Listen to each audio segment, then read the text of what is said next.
So we're so Sorry. used to seeing you as Captain Jack and the superhero and stuff, but lately you've been playing bad guys. You've been Merlin. Lately, I've been playing a misunderstood hero.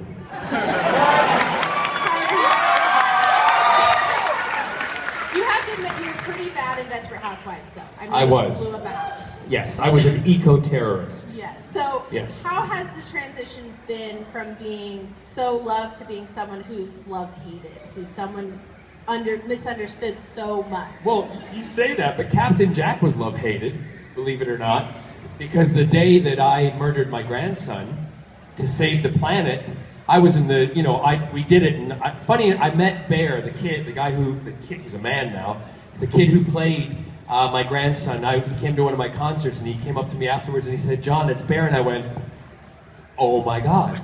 I'm like, "You're this big now?" And he's like, "Yeah," and I'm studying, acting and doing all sorts of stuff and having a great time. I'm like, "How old are you now?" And he's like, "I'm 18.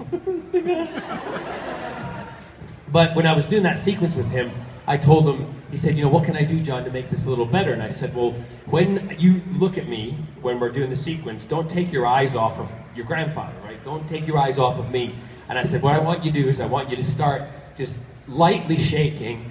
Then I want your whole body to start shaking. And just keep looking at me. Don't take your eyes off me, Bear." And I said, "I'm going to give you a little sponge with some blood in your mouth. And when I give you a little wink, you just bite down on that sponge and the blood will just then pour out of your mouth." And he said, "Okay." At that time he's probably like, 9, 10 years old, right? And so he's standing there, we do the sequence, and he starts shaking. And he starts shaking a little more violently. And then I gave him the little wink, and he bit down. And not only did he bite down, but the blood came out of his mouth, and then some came out of his nose. He stuck a little sponge up there and did that, and it squeezed. I'm like, "You're a brilliant kid."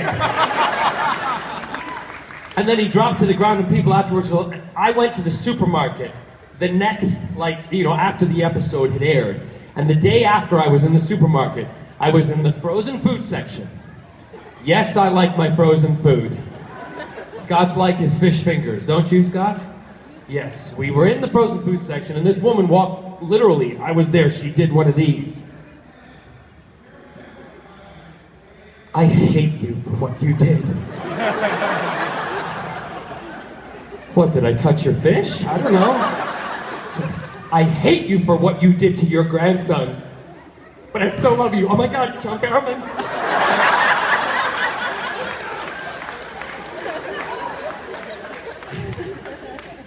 So he wasn't liked for that kind of stuff, but Malcolm Merlin, I think, Merlin, I think that I don't play him as a bad guy.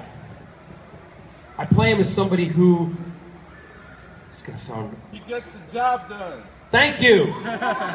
Somebody who will do anything to get the job done, kind of like Captain Jack.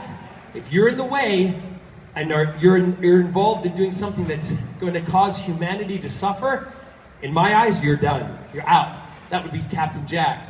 Malcolm Merlin, you're standing in the way of my city. You're standing in the way of my daughter, or Oliver Queen, who I love like a son. You're standing in the way of anything that I have to do to save my world. You're done. And that's how I look at it.